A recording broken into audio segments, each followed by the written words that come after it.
are now tuned in to the one and the only J-Hope.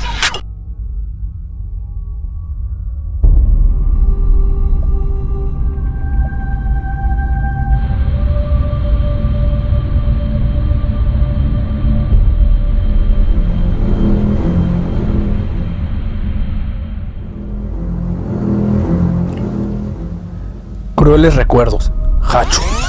Orígenes. El número de niños ha aumentado brutalmente en los últimos años. Expertos afirman que esto puede provocar traumas, ansiedad, incluso psicopatía, pero para muchos, esto no es más que una excusa barata. Para ellos, la generación actual simplemente vale pa' pura verga. Lo que nadie quiere aceptar es que cuando dejas a un niño roto, lo que regresa no siempre es un niño. A veces, regresa algo que ya no quiere ser salvado. Carlos, 5 años, voz temblorosa. Papá, me golpearon en la escuela y me quitaron mi lonche. Adolfo, padre. Y me lo dices como si nada y deja de llorar, así nadie te va a querer. Pero me dolió mucho y no comí nada. Adolfo furioso. Y encima, ¿te dejaste? Te voy a pegar por maricón, por dejar que te golpearan. Martina, madre. ¿Qué pasa ahora, Adolfo? ¿Por qué vas a pegarle otra vez al niño? Porque a ese inútil le quitaron el lonche y se dejó golpear. Ni las manos metió el muy joto. Eran 3 y eran más grandes. Yo no quería pelear. Además, a mí me gusta la poesía, no la violencia. Hazlo callar, no creemos maricones en esta casa. Es lo que voy a hacer, Martina. Esto lo vamos a corregir a la antigua. Y lo corrigieron a golpes, aunque Carlos lloraba, aunque gritaba. No hubo pausa, solo rabia. Sus hermanos solo miraban, como siempre. Carmen, su hermana, se lanza a detener a su padre. Papá, déjalo. Tiene 5 años, por favor. Es solo un niño. Tú no te metas, Carmen, o te toca igual. Claro, así nos has educado a todos, pero el que más ha sufrido es Carlos. Cállate ya, Carmen. Agradece que gracias a esos chingadazos aprendiste a defenderte y no saliste desviada. Pero él no es como los demás. Carlos no es igual. ¿No lo ven? Es un niño especial. Excusa aquí no hay. Niños especiales ni mierdas modernas. La generación de ahora nomás busca pretextos para ser unos flojos llorones. El que está mal eres tú, maldita sea. Adolfo golpea brutalmente a Carmen. Ella cae. Y así, en esa casa, la bondad también se castigaba. Defender a un niño era peor que ser el verduro. Carlos dejó de llorar, dejó de jugar, pero no dejó de escribir en lo que quedaba de él. La poesía aún respiraba. Un año después, su maestra dejó una tarea: escribir un poema. El mejor ganaría un 10 y algo más. Carlos vio ahí una pequeña luz. Tal vez, si escribía algo realmente hermoso, sus padres se sentirán orgullosos. Tal vez, solo tal vez, lo verían. Carlos no quería el 10, quería que su padre le dijera: bien hecho. Quería una palmada, una sonrisa, algo.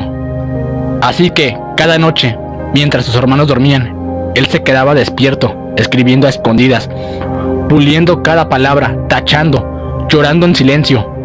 Porque si su poema era perfecto, tal vez por fin no lo amarían. Se acercaba el día de la presentación. Carlos apenas dormía. Repasaba su poema en la mente una y otra vez, como si fuera un conjuro, como si esas palabras pudieran salvarlo. Maestra, sonriendo: muy bien, niños, hoy conoceremos el ganador del concurso de la poesía. Carlos está sentado en el fondo, aprieta la hoja, tiembla, está nervioso, pero sus ojos brillan. Maestra: ¿y el poema ganador es? Carlos Vázquez. ¡Felicidades, Carlos! Los compañeros aplauden. Algunos se burlaban, otros miraban raro. Niño 1, burlón.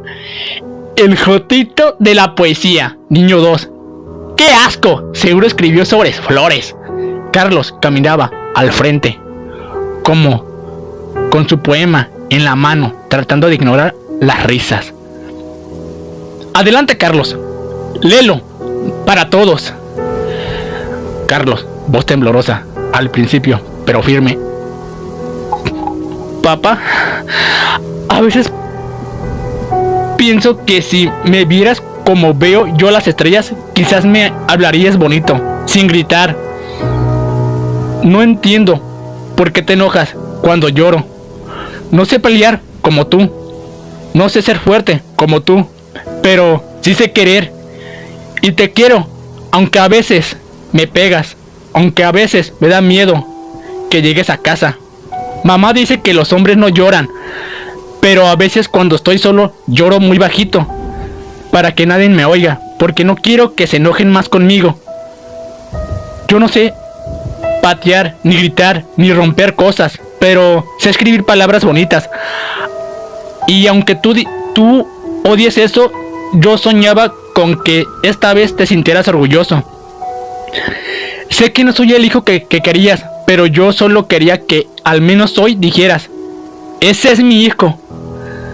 Te juro que solo por eso escribí este poema, porque te quiero, aunque no me quieras, porque sigo esperando que algún día me mires sin odio.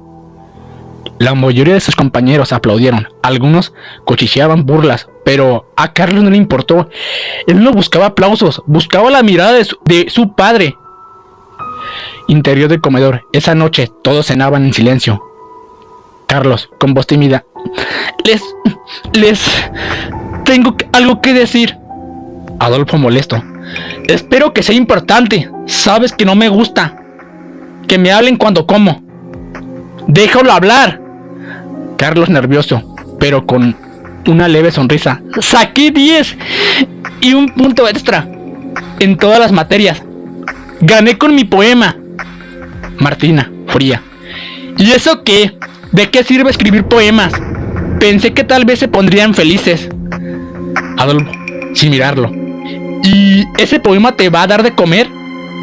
Martina: ganar por escribir cursilerías, ¡qué vergüenza! Mejor aprende a barrer. Adolfo: lo que debías de enseñarte es a pelear como todo un hombre. Carmen, furiosa: no les hagas caso, Carlos. Yo sí estoy orgullosa de ti. Ellos son unos malditos ciegos. Martina, enfurecida: a ver, cabrona, te pasaste de lista. Rafael, pásame la manguera. Y así, por amar a su hermano, Carmen fue castigada. Gritaba, lloraba. Carlos la miraba sin moverse. Ese día entendió que no importaba cuánto se esforzara, para ellos siempre sería un bicho raro. Y peor aún, quien lo amara también sufriría. Esta historia continuará.